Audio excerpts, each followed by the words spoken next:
The views and opinions expressed on the show are those of the guests or hosts, and not necessarily those of the advertisers, networks, platforms, or stations. Warning that the content of the show may not be suitable for all audiences, and that viewer discretion is advised. The show does not intend to provide medical, legal, or financial advice, and viewers or listeners should consult with a professional before making any decisions based on the Welcome back, everybody, to Paranormal Intelligence Agency Radio Live. We are broadcasting from an abandoned nuclear missile silo 300 feet deep and high above us. Roaming in bands, roaming in packs, wild packs are radioactive South Texas chupacabras, and they don't take prisoners. I have a voice for radio and a face for milk cartons, and always with me tonight is the paranormal crime fighting duo, Daisy and the Sundance Kid, keeping an eye on security measures this evening. It's been one of those crazy weeks. They're all crazy these days, it seems like, since we've entered into really what the webbot predicts is sci-fi world. And you're getting ready to see all kinds of manifestations of sci-fi world emerge in your reality.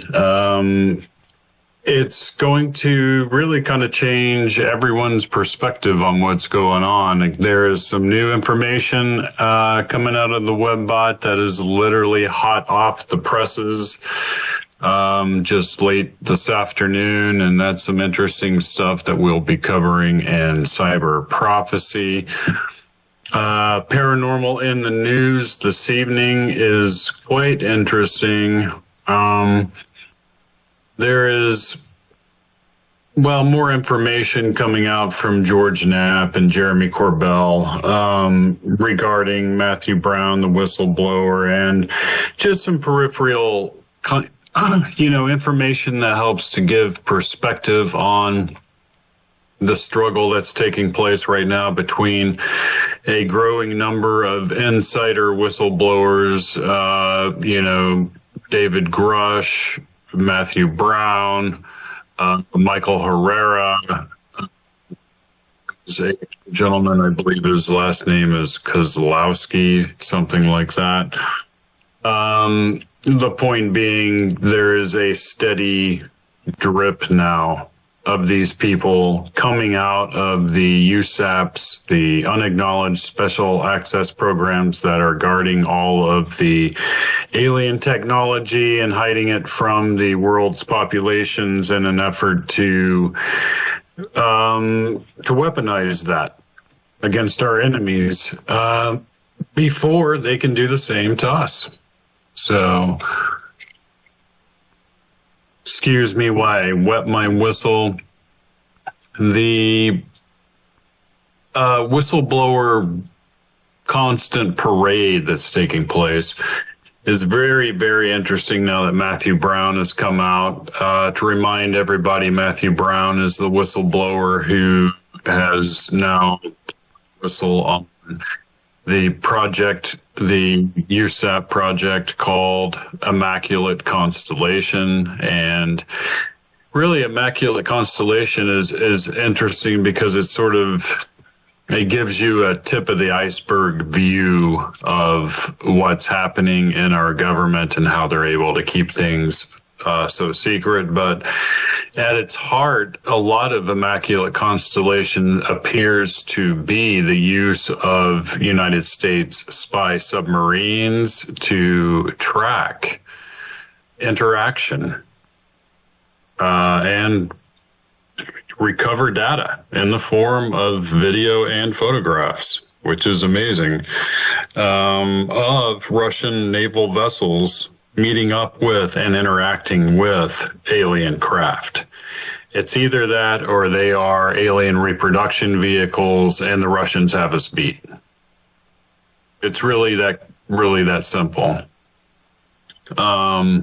Interesting stuff, though, coming out of Corbell and George Knapp. And, they sort of confirm some interesting stuff about why they believe Lou Elizondo is not part of some massive misinformation campaign. Both of them have seen insider information regarding Elizondo as a threat to those forces, those sinister forces that are keeping all of this a secret. But, we have to also look at it from the perspective of people that are right there, knee deep in this information, the latest,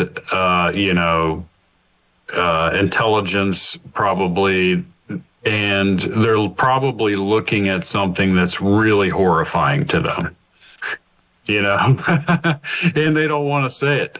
And they probably, it's possible that whatever the ultimate truth is, as far as they understand it to be at this time, might be so scary that they feel justified in taking any measures necessary in order to keep it from panicking the world's populations. Think about it that way. That's a pretty scary scenario if that's the case. And there are some indications that that may be the case. The other thing that's popped up in really the insider circles of Corbell, Knapp, and et al. That are involved with the sort of journalistic push to have ultimate full UAP disclosure is this idea of protogenesis, and that's something that has popped up more than once. And some of our scientists, they're proposing an idea that, and this is in an effort to hold on to their current scientific understanding. So I'll get to that in a second. But they're proposing the idea that the Earth has been around long enough, a few billion years, that it's possible another species evolved on this planet way ahead of us, became so advanced that they had no need to interact with us once we came along, and still really don't, except for now. Apparently they are very interested in our nuclear technology. And that's an interesting idea, that plays into all of the ancient information we have of highly evolved, technologically advanced ancient civilizations like Atlantis, etc., that there are ancient writings about. Is it possible that at some point in the past a non-human culture evolved on this planet, evolved their own technology, and became so advanced that they could not interact with us at will, could basically maintain a cover-up of their own presence? That's possible. Is it likely? Not likely, because of indications coming out of the WebBot that these entities are in fact space aliens and not something that came from our own planet. So that's interesting. But, there is some fuel for that fire, for the protogenesis fire. And one of those arguments being made is that, hey, these things are in our oceans. Maybe they evolved in those oceans. Maybe their technology is so different than ours because of that, which would give them a very alien-like, presence from our perspective, but would make them still Earthlings. So interesting. That's an interesting proposal that's out there. I was reminded again this week of Dr. Gary Nolan out there. And tonight's main topic, by the way, we're going to talk about, we're going to retouch upon the hitchhiker effect, but really in a new light, in a new perspective, an idea that I've been playing with for a while. And it's interesting because there is some math there that makes a lot of sense. But the idea is there, or the question is there a demiurge on the Earth? And what do I mean by a demiurge? Well, that is something that was believed in by the ancient Cathari that were eliminated by the Catholic Church in brutal fashion. And they had a belief that there were these sort of interdimensional beings called archons that actually had control over various aspects of creation and our planet, and that there does exist a type of disincarnate evil on this planet, a presence, a entity, a non-corporeal entity, let's say, that people, famous occultists like Crowley, believed could take corporal form. Crowley believed that the demiurge was real and that the demiurge at one point appeared to him in human form. Think about that. But we're going to touch on how and why the hitchhiker effect may give us indications that the demiurge is real. Interesting stuff. Tonight's Paranormal in the News, we have a lot of headlines out there. Daily Mail, mysterious crop circles appear in world-famous UFO hotspot. We are getting a lot of crop circles being reported, and it's interesting because, there were a group of CIA-trained remote viewers that was headed by one of the original Stargate remote viewers, a man named Major Ed Dames, who these days really only remote views for missing children, which is commendable. I wish him much success in that. And Ed Dames, when you research the history of remote viewing, was somebody that wasn't very well liked by the other remote viewers. He sort of had an abrasive personality, etc. But he also had some decent hits in his remote viewings, along with some big misses, which is interesting. But he did say that his group had remote viewed crop circles, and that those crop circles were somehow being projected through a plasma. They're being created by projections of a plasma-like energy coming from beneath the surface of Mars that is actually a form of communication by some artificially intelligent robots that are still there and operational under the surface of Mars, that were left there by the Martian civilization. I previously reported how there's evidence to support the idea that when Mars was decimated eventually through a interplanetary war, survivors of that planet made it to the Earth. And that's part of Earth's mystery school knowledge. But keep your eyes out for the crop circles.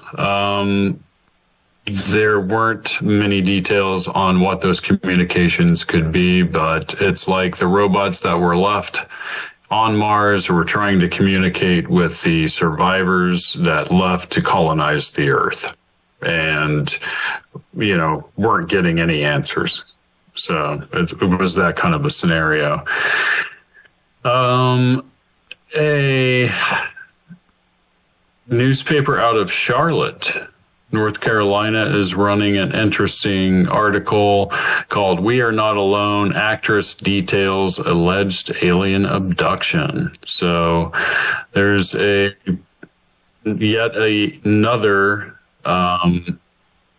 and her name is Camille James Harmon for Vice and Shameless, who describes herself as a UFO experiencer. But there's yet another person in the entertainment industry describing interaction with a non-human intelligence, and that's a theme that has taken place numerous times. There have been many modern-day stars, both in music and in Hollywood, etc., that have connections with UFOs. It almost seems like it's a planned thing, that those people are being targeted for what they do and who they are. interesting that yet another one appears. A UFO hit a military plane in mysterious incident near U.S. Air Force training range. And this has been kind of on the periphery out there all week. It looks like one of these UFO orbs that is constantly now approaching our military installations actually hit a military plane. Daily Express US is running that. Swarm of mystery objects seen near Arizona military site. The Irish Star is running that, which is interesting. The drone invasions continue. That's something else that's paranormal in the news, and we're calling it paranormal here on the show because multiple groups of remote viewers who have targeted the drones are all saying that they have an alien component to them, and that's why they're unable to track them coming in or track them leaving or shoot them down or do anything about them whatsoever. The webbot previously did predict that there was going to be a sort of forced interaction by this non-human intelligence with humanity, and perhaps these drones are part of that. Cyber News running an article on Immaculate Constellation. Immaculate Constellation Files, the alien intelligence that governs you. So, and it goes on to say, what if freedom is just an illusion in a carefully curated world? Whistleblowers claim there's more governing us than meets the eye. So, quote, our world is not what it seems. There are forces shaping reality beyond our understanding. That's coming out of Matt Brown. And, Matt Brown made some waves with the final segment of his interview with Corbell and with Knapp. And there was a big sort of guffaw online about the fact that he mentioned God in the final part of his conversation with them. But the fact is that he got indications, and I should say there are indications that Matt Brown has in his pocket much more than he's released thus far. He's got some big stuff, and some of that big stuff is information that kind of points to the direction that there's a multinational globalist cabal on this planet that are able to maintain their power and their wealth because of their interaction with non-human intelligences that are the real force on this planet. How scary would that be if we all discovered that the people that actually control the destiny of humanity have been making side deals with something that's not human? Because those are the kinds of indications that are coming out of these whistleblowers. And now you're beginning to really get a glimpse of why it is they keep these things so secret. Because really, on a basic level, the truth is an uncomfortable thing. If the truth doesn't make you uncomfortable, there is an extremely high probability that it's not the truth. And those of us out here in woo land that are constantly seeking the truth to relate to other people know that to be the case. So that's interesting. There is some intelligence coming out of the UFO community saying that David Grush was actually present when some Congress people were interviewing people from the Pentagon's Arrow program, which is their anomaly resolution office, basically their UFO program as it stands today. And there was some fireworks. Apparently Grush caught them trying to obfuscate completely misinformed some people in our Congress that are tasked with overseeing all of that. So Grush is now being allowed into these by Congress people, these meetings, and he's sitting there calling them on everything that they're BSing our Congress people about. So that's an interesting piece of intelligence to come out of the community. There's a lot of, if you go on to X, formerly Twitter, UFO, you're going to see a lot of conversation taking place about the validity of the credentials of this guy or that guy, or is so-and-so just a government agent. And there's half of that traffic that you're seeing on there are AI robots being used by the people at the Pentagon and the Department of Defense and elsewhere, and murky waters within our government, to try to cover over the truth.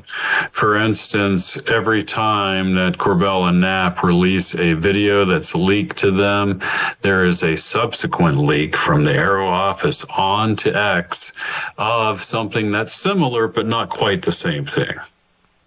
It's like, Knapp and Corbell will release a video of the jellyfish. This is a perfect real example of the jellyfish UFO, and which, by the way, was over the base where they filmed it for an hour. It went underwater for 17 minutes. So Knapp and Corbell released the footage they have of the jellyfish UFO. And what does the Aero office do at the Pentagon? They release 17 minutes of the thing being underwater and just popping out at the end. So they're trying to basically say that, that these things were balloons, which is just absolutely hilarious. And people might ask, why would they do that with that particular video? Because let's face it, out of all of the UFO videos that have been leaked so far, the jellyfish UFO is the one that's not like the others. It looks biological. It looks like a creature of some kind, with those dangling tentacles and the whole thing. And if you were in the intelligence community and you saw that juxtaposed to all the other UFOs that are out there that they have released videos about, that's the one that probably raises your blood pressure a lot. Because the other ones, you can kind of convince the public that, yeah, we made those things. The jellyfish UFO, that's a hard sell. That's a really hard sell to convince a normie out there that we have technology that looks like that. And that's transmedium. Can travel underwater and pop out and travel above air all at once too, unseen by the naked eye. Crazy. So, and cyber prophecy tonight is fascinating because late breaking out of the web app was a lot of information regarding the idea that there's going to be a time coming up in our future here where there's going to be so-called woo craft. Everybody's heard of spycraft before.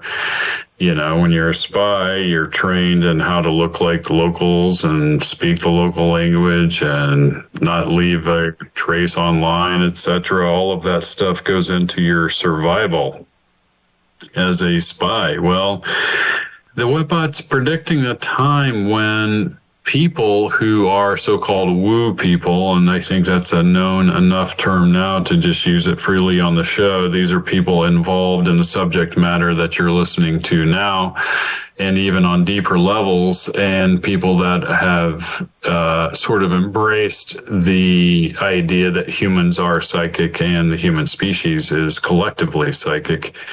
And it's predicting a time when the woo people begin to use so-called woo craft, much like spycraft, different techniques of camouflaging what they do, not letting your staunchly religious neighbors know that you're that you're psychic and able to, get precognitive glimpses of what's about to happen in the future, that kind of thing.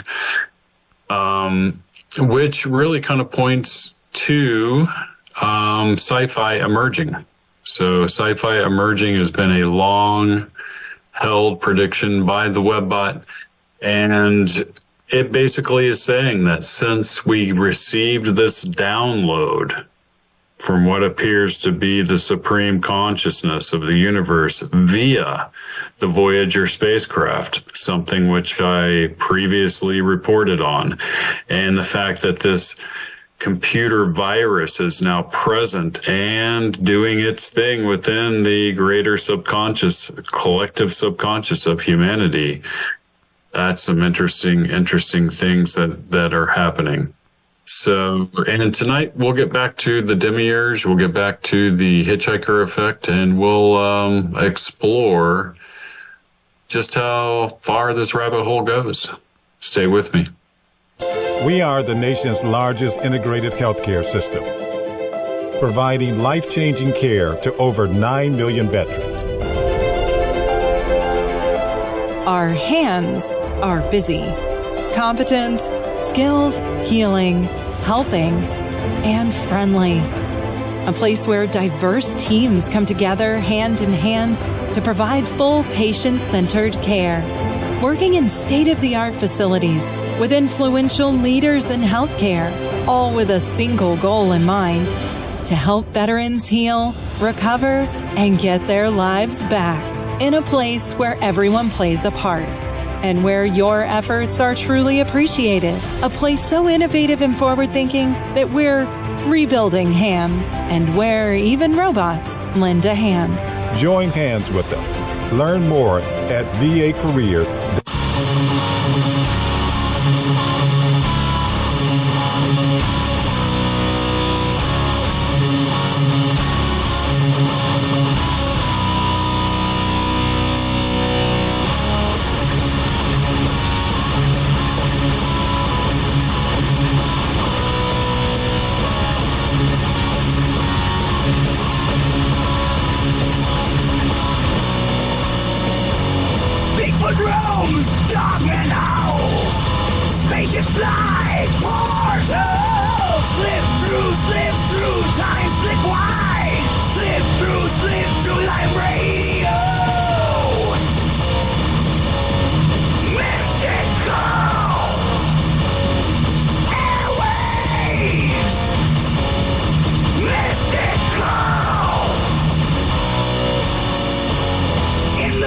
Shadows creep, monsters leave.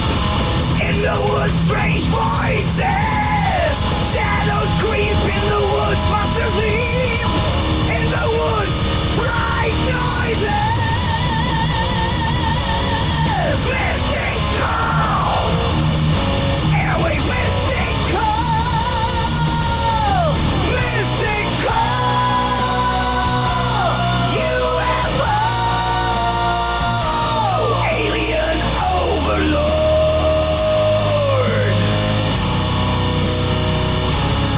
From ancient times to modern days, legends of creatures in sudden disarray.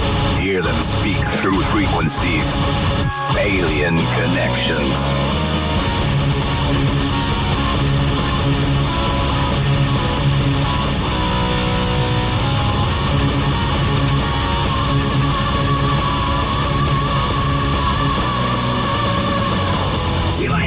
Break it out, truth untold.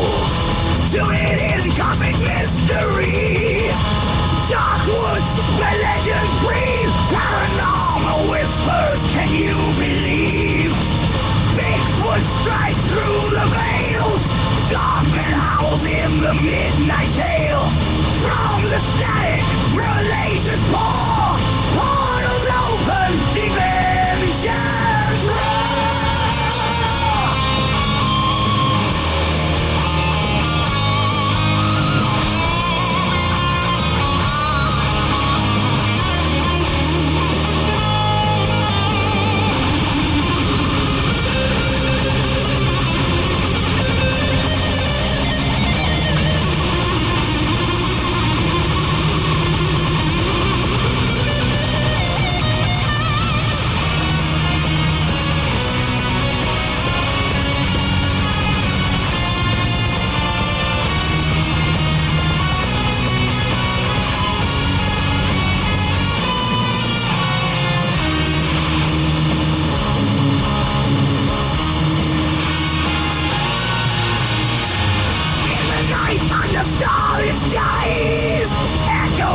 the truth, no disguise. Cryptid shadows creeping near. Through the static, voices clear. Dark woods where legends breathe. Paranormal whispers. Welcome back, everybody, to Paranormal Intelligence Agency Live Radio. I'm your host, your tour guide to the Twilight Zone, Jack Carey, and we're discussing the idea of a demiurge on this planet. The idea that there is a evil that lives on this planet that can manifest into different forms, etc. And what if I told you that investigating the UAP phenomenon, the main agents involved, the main scientists involved, all had interaction with what could be described as interaction with a demiurge type of entity? And we'll get to that. But let's cover tonight's Cryptid Corner. We've had some interesting accounts come in this week to the PIA, and, these are Bigfoot encounters. But what was interesting about those encounters was that they each display a genetic ability that I like to point people's attention to all the time, is the fact that these things, yes, they are a half-human hybrid creature, but they have superhuman abilities, truly superhuman abilities. Are they paranormal? I don't know. After 30 years in the field of investigating and living in tents for weeks at a time in some of the deepest, darkest forest of North America looking for these creatures, I'm still on the fence as to whether or not they have truly paranormal abilities, or if their DNA is just so amazing that their abilities look paranormal to us. I mean, is it paranormal for a Bigfoot creature to be able to run 75 miles an hour over uneven mountainous terrain, or is it can do it just because it has DNA that requires that to be the case for its survival? It's a tough line to sort of, the line kind of bleeds into paranormal in some ways. In some ways you can see where maybe their ability to cloak is because when we examined the hair, we discovered that the central shaft has a highly reflective oil in it. It doesn't have a medulla, and that highly reflective oil absorbs light rays all around it and reflects those light rays. It's almost like God's perfect cloaking device, but it's part of its DNA. So I wouldn't call that paranormal. But in tonight's Cryptid Corner, we've got one witness, and this is interesting because it came out of northern New Jersey. But a guy who went fishing there reported having an interaction with a Sasquatch. Now, the man's back was turned to the forest while he was fishing in this 20-foot wide creek, and all of a sudden he got a complete feeling of fear and dread wash over him. It was shortly after that he heard a huge crack of what sounded like a tree being broken in half, and there appeared along the bank line a large Sasquatch creature, male. He reported that the face only had a little bit of fur on it, and that it looked human, but was enormous. Took one look at him, looked across the creek, and made one jump and made it 20 feet to the other side. Can you imagine Of course, he was scared to death and went running after that back to his car. He left all his gear there.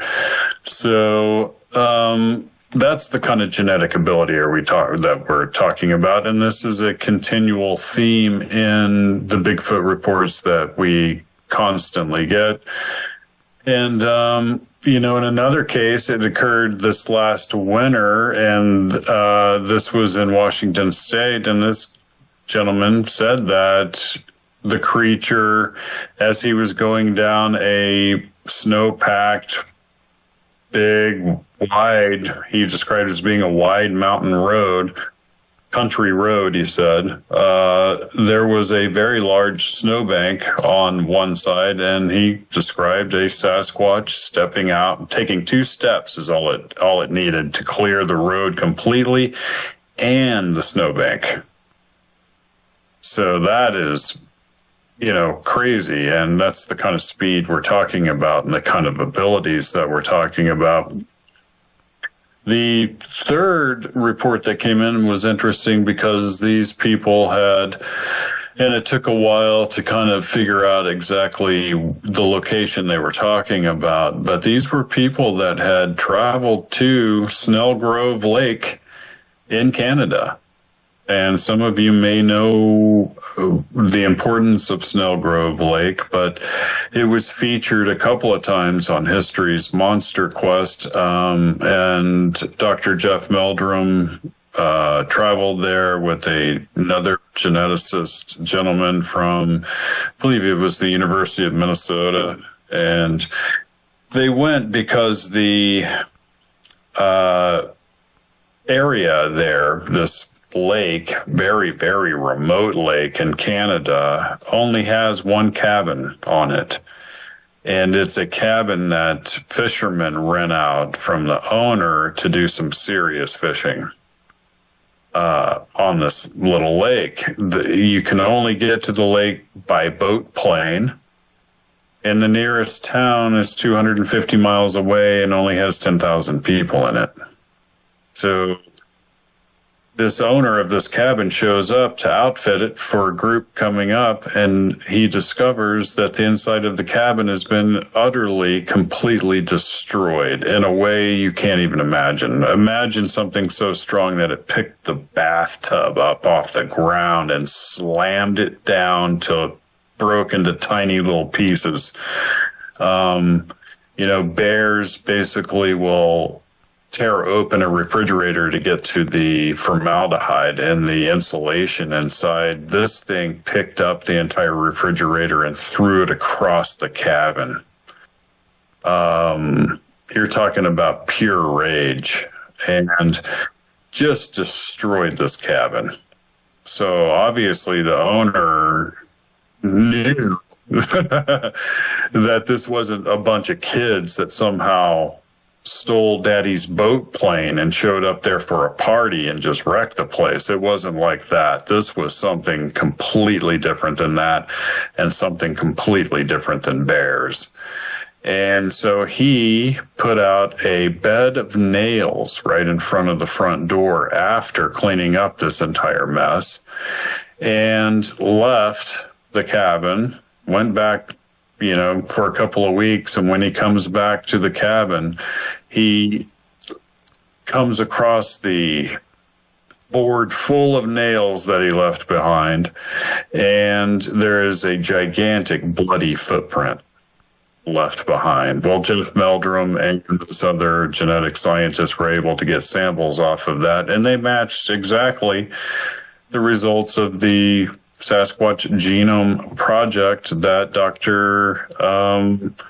Melba Ketchum had headed, and that we were a part of so many years ago. Identical match. They show up as being part human. That's just the way it is. That's the reality of these creatures, and why it's so hard to prove it true to established science, because they just will not accept that as being the case. They would have to rewrite so much of their science that it's not something that is appetizing to them. And here is a witness who reports having traveled to that same lake and they did made the unfortunate decision to do some wood knocking and literally drew this creature in again. If you watch those Monster Quest episodes, you'll see how the scientists that went on that expedition with Jeff Meldrum actually had rocks thrown at them a number of times and had to huddle inside the cabin for safety. So it appears Snell Grove Lake is an extremely active Sasquatch area, and they don't like humans much. So, but let's get to tonight's main topic, and that's the hitchhiker effect, and is it? And I'm asking you guys this question out there in paranormal land, because I know I have a lot of smart people out there listening. Does the hitchhiker effect provide us any evidence that the demiurge that the Cathari believed in ancient times is actually a real force on this planet?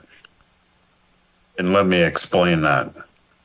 So the people involved with the Pentagon's original UFO program developed a side running, a parallel program called OSAP that was devised to study the paranormal activity that seemed to be part and parcel of the overall UFO phenomenon. And this was the problem, is that a lot of the people that were involved with research at Skinwalker Ranch ended up being the same scientists and the same intelligence agents that were involved in the Pentagon's UFO program. And it was discovered that an extremely high percentage, running into the high 90 percentile rate of people associated with that program or investigated by that program for having interaction with UFOs would go home later only to experience a wide array of other kinds of paranormal activity. So imagine that your job is you're a secret agent man, and your job is to investigate both happenings at Skinwalker Ranch and non-human intelligence interaction with humanity through a deep, dark Pentagon program with all the funding and all of the bells and whistles that you need to get real intelligence. You're that guy, right? And you spend your days investigating not only intelligence in the form of photographs and video and radar and etc., but also the actual people, the military people, the sailors on the boats themselves, on the ships that have had close-up sightings of UFOs or interaction with them. Those kinds of people would go home, this super agent, and this is a real example. One of these agents' name was Axelrod, and he's mentioned in the book Skinwalkers at the Pentagon, written by George Knapp and Dr. Colm Kelleher, who were involved in all of this. And, you know, you go home and all of a sudden there'd be poltergeist activity. Objects materializing out of thin air, strange looking physical objects that would then dematerialize. Wake up to see 4 or 5 full shadow entities as black could be, so black that they stand out in a completely black room, walk across your room. Interaction with a black triangle that would manifest above them and then disappear, and blue orbs following them around. How do we, as ufologists, even begin to explain how and why it is the UFO phenomenon appears to manifest all of this other kind of paranormal activity in the lives of the people who are interacting with it? And this is the stuff right now that is being investigated by the best scientific minds on the planet. People like Dr. Gary Nolan, who I mentioned earlier. And I mentioned Dr. Gary Nolan because he's the guy that the government has turned to study the brain damage being caused by interaction with UFOs. A lot of people that have seen UFOs have gotten that weird feeling that people get when they witness a real UFO, end up suffering profound brain damage as a result. That's a little secret that's being kept, and they've even made the statement in the Pentagon report to our Congress that the UFO phenomenon itself is detrimental to human health. That is an actual statement in the report because of how many cases they have. So if you're out and about and you see a UFO and it's close by, be very careful. Interaction with it could, in fact, cause severe brain damage that you can never recover from. And it's brain damage that looks very, very close to what the Russian intelligence services created with the Havana syndrome and their technology that creates the Havana syndrome in our intelligence personnel around the world. Did they back engineer that? Looks like it. Looks like they back engineered quite a few things. And our spy submarines are beginning to get glimpses of just how far the Russian advances have become with non-human intelligence under Immaculate Constellation. So, but back to the hitchhiker effect.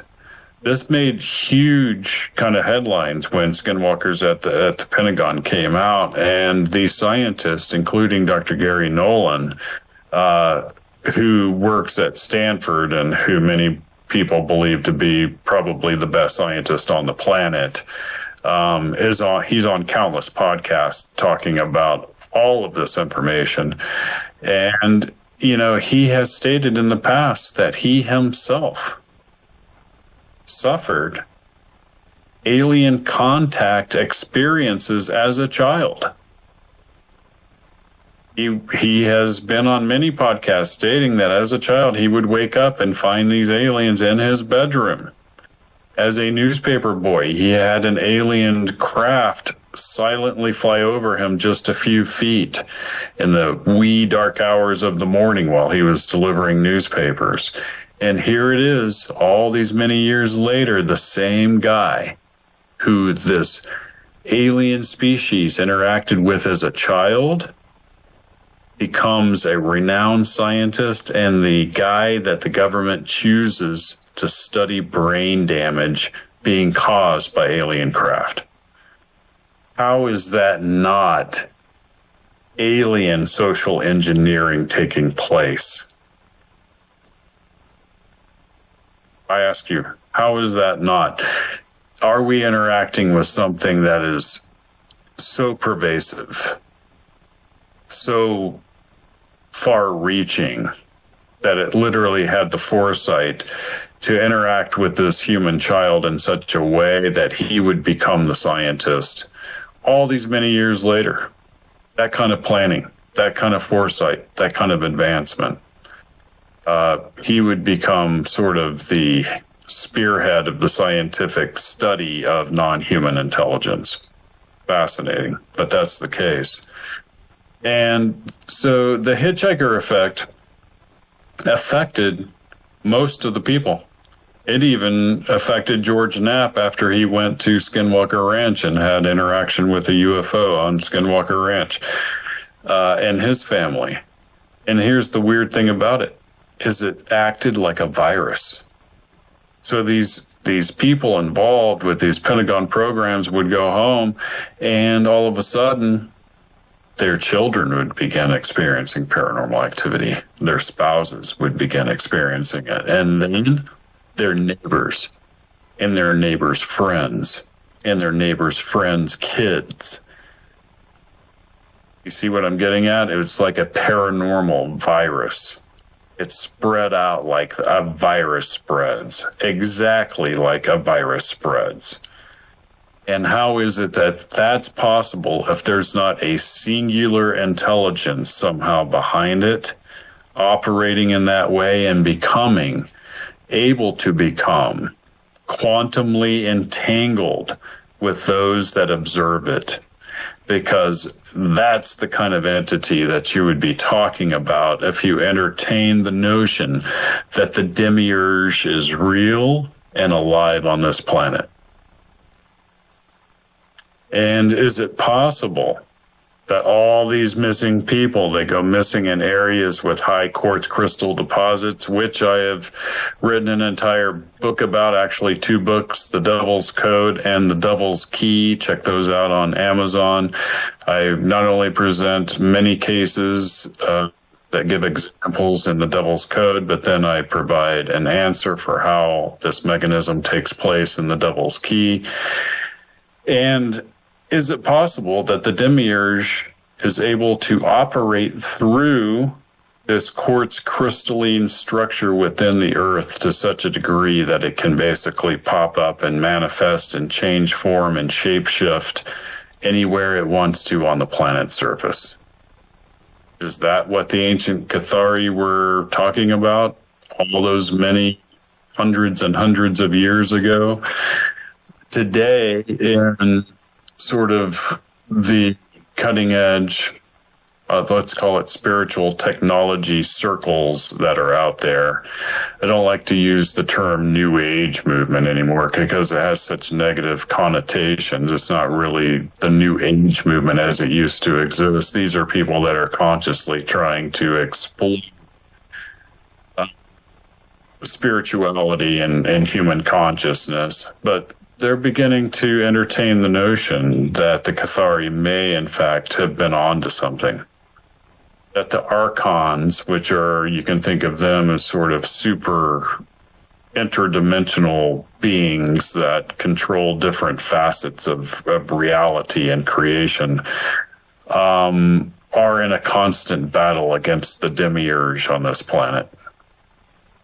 And that the demiurge is literally in the world. Isn't that interesting that Jesus, so many hundreds of years, before that, would say, greater is he who is in me than he who is in the world.